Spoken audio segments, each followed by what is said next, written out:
يا مفردات الشعر قال القاية، يا مفردات الشعر قال القاية، انصفي بتعبيراتك الشعرية، بوحي بما في داخلي يتفاعل، وابدي شعور الحزن في مرثية، عن أخ كان في حياته فاضل، بشوش طيب طيبة إنسانية،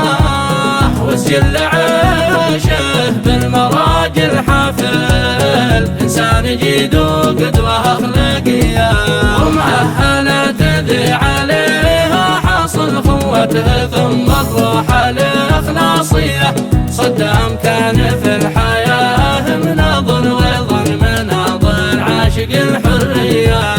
ضحى براحة لأجل عيش عادل ولأجل عز الشعب والشرعية، وأهم خصلة من خصال الراحل روح الجهاد بروحه الوطنية، يرمسنا في شمس ومقاتل ومناقبه يبغى له إحصائية، يا أخويا حاول كل يوم أحاول أنسى فراقك بس ذكرك حيا، طه يقول لك في الكلام الفصل حنا بدربك قوم جمهورية، ذا عهد ما هو شي مجرد زمن، والعهد باقي والهمم باقية، يا مفردات الشعر قال القاية، انصفي بتعبيراتك الشعرية، بوحي بما في داخلي يتفاعل، وابدي شعور الحزن في مرثية، عن أخ كان في حياته فاضل،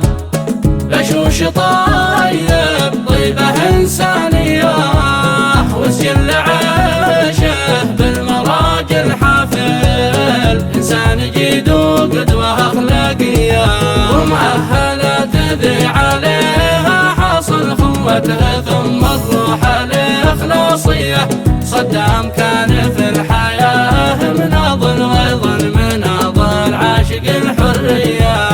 ضحى براحة لأجل عيش عادل ولأجل عز الشعب والشرعية، وأهم خصلة من خصال الراحل روح الجهاد بروحه الوطنية، يرمسنا في شمس ومقاتل ومناقبه يبغى له إحصائية، يا أخويا حاول كل يوم أحاول أنسى فراقك بس ذكرك حيا، طه يقول لك في الكلام الفصل حنا بدربك قوم جمهورية، ذا عهد ما هو شي مجرد زمن،